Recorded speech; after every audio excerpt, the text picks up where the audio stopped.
ایک قطرہ بذات خود کچھ نہیں ہوتا، لیکن جب وہ سمندر سے مل جاتا ہے تو سمندر کا حصہ کہلاتا ہے۔ ویسے ہی اپنی خودی کو فنا کر کے اپنے محبوب کو پانے والوں میں اللہ کے ولی حضرت شمس الدین تبریزی سبزواری کا نام یاد رکھا جائے گا۔ آپ کا شجرہ نسب تاریخ نے اپنے دامن میں کچھ یوں لکھا ہے: امام علی، ان کا بیٹا امام حسین، ان کا بیٹا امام زین العابدین، ان کا بیٹا امام محمد باقر، ان کا بیٹا امام جعفر صادق، ان کا بیٹا حضرت اسماعیل، ان کا بیٹا محمد، ان کا بیٹا اسماعیل ثانی، ان کا بیٹا محمد منصور، ان کا بیٹا سید غالب، ان کا بیٹا حضرت عبد المجید، اور ان کے دو بیٹے ہوئے حضرت منتخب باللہ اور حضرت منتظر باللہ۔ حضرت منتخب باللہ سے حضرت قلندر شہباز کا نسب ملتا ہے، اور حضرت منتظر باللہ سے شاہ شمس تبریز کا کچھ یوں۔ ان کے بیٹے ہوئے حضرت احمد ہادی، ان کے بیٹے ہوئے سید ہاشم علی، ان کے بیٹے ہوئے محمد معصوم، ان کے بیٹے ہوئے محمود، ان کے بیٹے ہوئے سید محب، ان کے بیٹے ہوئے علی خالد، ان کے بیٹے ہوئے عبد المومن، ان کے بیٹے ہوئے علی سلام الدین، ان کے بیٹے ہوئے محمد صلاح الدین، ان کے بیٹے ہوئے حضرت شمس الدین تبریزی سبزواری، جس کو زمانہ شمس تبریز کے نام سے یاد کرتا ہے۔ آپ کی ولادت سے تقریباً 25 سال پہلے آپ کے دادا علی سلام الدین نے آپ کے بابا محمد صلاح الدین سے کہا کہ اے میرے بیٹے، ان قریب اللہ تجھے ایک بیٹا دے گا جس کا فیض سورج کی طرح پوری دنیا میں چمکے گا، اس کا نام شمس رکھنا، اور اسے یہ میری امانتیں دینا اور کہنا جو علم اسے ملنا ہے وہ علم اس کے خون میں چھپا ہے۔ بس کچھ برس بعد اللہ پاک نے 15 شعبان 560 ہجری بمطابق 1 دسمبر اپنی رحمت کے خزانے میں سے اس ولی کا ظہور کر دیا جس کو آج بھی زمانہ شمس تبریز کہتا ہے۔ آپ بچپن سے ہی تنہائی پسند تھے، سارا دن اندھیرے میں تنہا بیٹھے رہتے تھے اور اپنے والد سے مختلف علوم سیکھتے رہے، جن میں علم سلوک، علم نجوم، علم عقوب، علم نقالہ، علم نتیت، علم ابجد، علم لباب، علم جفر، علم نور، جنات نقد، مسام، اسرار زبان، نخت اور نیالہ کے ہزاروں راز تھے۔ آپ کی عمر مبارک ابھی 16 سال تک ہی پہنچی تھی کہ آپ ہر انسان کے ہر سوال کا جواب قرآن سے دینے لگے۔ بعض مرتبہ آپ کے والد آپ کی اس معرفت کی منزل کو دیکھ کے اپنے بابا کی وہ بات یاد کیا کرتے تھے کہ تیرے بیٹے شمس کا نور پوری دنیا میں چمکے گا۔ لیکن جیسے جیسے آپ کا علم بڑھتا رہا، آپ لوگوں سے ملنا کم کرتے رہے۔ آپ کے بابا مختلف گاؤں، دیہات، شہر میں آپ کو لے کے جایا کرتے تھے اور آپ دین حق کی تبلیغ کیا کرتے تھے۔ بس آپ کی عمر ابھی تھوڑی ہی بڑی ہوئی تو آپ کے والد نے آپ کی الگ طبیعت کو دیکھ کے حضرت جلال الدین کی بیٹی سے آپ کی شادی کرانے کا فیصلہ کر دیا۔ اپنے والد کی خوشی کے لیے آپ نے شادی کر دی اور اس سے آپ کو اللہ نے 2 فرزند عطا کیے، ایک سید نصیر الدین اور دوسرا سید اللہ الدین، جن سے آپ کی اولاد آج بھی پوری دنیا میں شمسی، تبریزی یا سبزواری سادات کے نام سے پائی جاتی ہے۔ بس زندگی گزر ہی رہی تھی کہ ایک رات آپ کے والد نے خواب دیکھا کہ وہ سورج کی روشنی کو زمین میں تدفین کر رہا ہے۔ خواب سے بیدار ہوا، تعبیر پوچھنے کے لیے سوچ ہی رہا تھا تو آپ کے فرزند حضرت شمس تبریز قریب آئے اور کہا، بابا، اللہ نے سورج کی روشنی کو سب کے لیے رکھا ہے، لیکن آپ کا اس سورج سے پیار اس فیض کو دنیا سے روک دے گا۔ بس اتنا کہنا تھا تو آپ کے والد نے اس خواب کی تعبیر پالی اور کہا، اے میرے بیٹے، تیرا جہاں جی کرے وہاں چلا جا، کیونکہ تیرے ہاتھوں سے، تیرے کردار سے لاکھوں لوگ فیض پائیں گے اور سینکڑوں لوگ مسلمان ہوں گے۔ جاؤ بیٹا جاؤ۔ بس اپنے بابا سے اجازت لے کے آپ تبریز کی طرف روانہ ہو گئے اور 12 سال تبریز میں رہے۔ جیسے کہ وہاں کے لوگ انسانوں پہ ظلم کرتے تھے تو آپ مسلسل ان کی اصلاح کرتے رہے، تبھی آپ کو شمس سبزواری اور شمس تبریزی بھی کہا جاتا ہے۔ بس اس کے بعد شاہ شمس تبریز مکے کی طرف روانہ ہو گئے۔ اللہ کے گھر کی زیارت کے بعد روضہ رسول پہ آئے، وہاں سے نجف، نجف سے کربلا، کربلا سے بغداد، بغداد سے سامرا، سامرا سے پھر مشہد، مشہد سے کینیا، افریقہ، پوری دنیا میں مختلف مختلف جگہوں پہ جاتے رہے اور اپنے کردار و کرامات و علم سے لوگوں کو فیض دیتے رہے۔ تبھی آپ کو مختلف ممالک کے لوگ مختلف نام سے بلانے لگے۔ روم میں شمس تبریز، عراق میں شمس بغدادی، ایران میں شمس تبریزی سبزواری، کشمیر میں شمس پرندہ، افریقہ میں شمس کلندر، کنان میں شمس کنانی، مصر میں شمس مصری اور شام میں شمس الدین کے نام سے یاد کیا جانے لگا۔ آپ کی ایک عادت ہوا کرتی تھی کہ آپ مختلف شہر جا کے تبلیغ اور لوگوں کی اصلاح کیا کرتے تھے، لیکن جب وہاں کے لوگ درس اخلاق پا لیتے تھے تو آپ وہاں سے کوچ کر لیا کرتے تھے۔ وہ لوگ ڈھونڈتے رہتے تھے، لیکن آپ پھر کہیں ایسی جگہ چلے جایا کرتے تھے جہاں لوگوں کو اصلاح کی ضرورت ہوتی تھی۔ تبھی آپ کی اعزازی قبریں کافی مقامات پر ہیں۔ کوئی ایران میں بھی آپ کی اعزازی قبر بنی ہوئی ہے، روم میں بھی آپ کی اعزازی قبر بنی ہوئی ہے، ترکی میں بھی آپ کی اعزازی قبر بنی ہوئی ہے، قراقرم میں بھی آپ کی قبر بنی ہوئی ہے، کیونکہ آپ لوگوں کی اصلاح کے بعد اچانک سے وہاں سے چلے جاتے تھے اور لوگ آپ کو ڈھونڈتے رہتے تھے اور آپ کی اعزازی قبر بنا لیتے تھے۔ ایسے گھومتے گھومتے جب آپ کی عمر مبارک تقریباً 60 سال کی ہوئی تو آپ روم پہنچے۔ پھٹی ہوئی چپل، پرانے کپڑے، فقیری لباس، بڑے بال، لوگ آپ کو عجیب نگاہ سے دیکھتے تھے اور لبوں پہ ہر دم ذکر علی ابن ابی طالب علیہ السلام اور بی بی فاطمہ زہرا سلام اللہ علیہا کی شان مسلسل بیان کرتے رہتے تھے۔ یہی سبب تھا کہ لوگ اور اس وقت کے علماء دین آپ کی توہین کرتے تھے۔ ایک مرتبہ روم میں آپ چل رہے تھے، دیکھا کہ ایک عالم جس کو زمانہ جلال الدین رومی کے نام سے پہچانتا ہے اپنے شاگردوں کو درس دے رہا ہے، اور اس کے ساتھ اس کی وہ انمول کتابیں جو ہاتھ سے لکھی ہوئی تھی، جس میں کچھ اس کے والد کے ہاتھ کی لکھی ہوئی کتابیں بھی تھی۔ شاہ شمس تبریز قریب آ کے کہنے لگے، اے اپنے آپ کو عالم کہنے والے، یہ کیا ہے اور تم کیا کر رہے ہو؟ مولانا رومی نے اوپر دیکھا، پھٹے ہوئے کپڑے، ٹوٹی ہوئی چپل، بڑے بال، چہرے پہ مٹی۔ جب اس حال کو دیکھا تو کہا، بابا کہیں اور جاؤ، میں بچوں کو پڑھا رہا ہوں اور یہ تمہارے سمجھ سے بالاتر باتیں ہیں، جاؤ جاؤ یہاں سے جاؤ۔ بس یہ کہنا تھا تو شاہ شمس تبریز نے دیکھ کے ان پوری کتابوں کو ساتھ میں ندی تھی اس میں پھینک دیا۔ پھینکنے کے بعد مولانا رومی پریشان ہو گئے، اپنے ہاتھ سر پہ رکھ کے کہنے لگے، کیا ہے بابا، تم نے یہ کیا کر دیا؟ تم نے غضب کر دیا، اتنی انمول کتابیں میری دادا میرے بابا نے اتنی مشکلات سے لکھی، وہ ساری تم نے ندی میں پھینک دی، یہ تم نے کیا کیا؟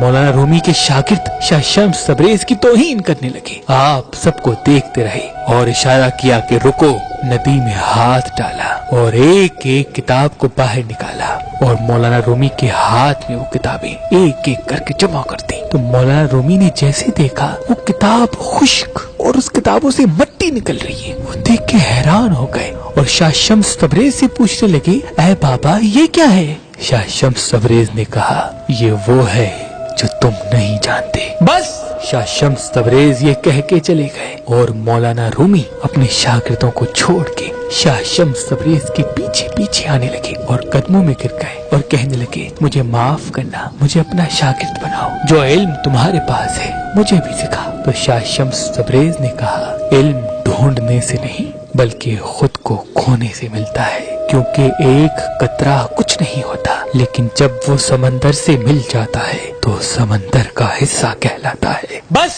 اس دن سے مولانا رومی سارا دن آپ کے قدموں میں بیٹھ کے آپ سے فیض حاصل کیا کرتے تھے اور آپ کے مرید بن گئے اور رقص کرنے لگے۔ لوگوں کو پڑھانے کے بجائے اپنے آپ میں کھو گئے، خدا کے عشق میں جبین کو خم کر دیا۔ لیکن جو مولانا رومی کے شاگرد تھے وہ دن بدن حضرت شاہ شمس تبریز کے دشمن بن بیٹھے کہ اس بابا نے پتہ نہیں کیا ہمارے استاد پہ جادو کر دیا کہ سارا دن یہ گھومتے رہتے ہیں، رقص کرتے رہتے ہیں، ہر چیز تبدیل کر دی، ہر چیز چھوڑ دی۔ مولانا رومی شاہ شمس تبریز کی شان میں کہتے تھے کہ شمس ایسے ہے کہ دنیا کا کوئی کتنا بھی بڑا عالم ہو، لیکن جب شاہ شمس تبریز کی صحبت میں بیٹھتا ہے تو اسے ایسا لگتا ہے کہ مجھے تو کچھ نہیں آتا جو اسے آتا ہے۔ پوری دنیا کو شمس تبریز کے قصیدے سنایا کرتے تھے اور کہتے تھے کہ مجھ جلال الدین رومی کو یقین اور معرفت شاہ شمس تبریز سے ملی، لیکن آپ کے خاندان والے دن بدن شاہ شمس تبریز کی توہین کرنے لگے، بغض رکھنے لگے، حسد کرنے لگے، تو آپ روم کونیا چھوڑ کر دمشق سیریا چلے گئے اور ہمیشہ کی طرح وہاں پہ بھی گمنامی کی زندگی بسر کرنے لگے اور لوگوں کی اصلاح کرنے لگے۔ لیکن یہاں پہ مولانا رومی رو رو کے نڈھال ہو گئے، اپنے شاگردوں اور گھر والوں سے لڑتے رہے کہ یہ تم نے کیا کر دیا، اللہ کے اس ولی کو مجھ سے دور کر دیا جس کی وجہ سے مجھے میرا وجود ملا تھا۔ مولانا رومی کی حالت ایسے ہو گئی جیسے ایک بچے سے اس کی ماں الگ ہو جائے، روتے رہتے تھے، پورا سال گزر گیا۔ کسی نے مولانا کو یہ خبر دی کہ دمشق میں شمس تبریز کو دیکھا گیا ہے، تو آپ ڈھونڈتے ڈھونڈتے دمشق آ پہنچے اور بڑی منتیں کی کہ آپ ہمارے ساتھ رہیں، آپ ہم سے الگ نہ ہوں، کیونکہ مجھے آپ سے کافی فیض اور لینا ہے۔ آپ میرے لیے معرفت کے راہی ہیں، میرے ہادی ہیں، میرے مرشد ہیں، میرے استاد ہیں۔ بس بہت منتوں کے بعد شاہ شمس تبریز پھر سے روم آ گئے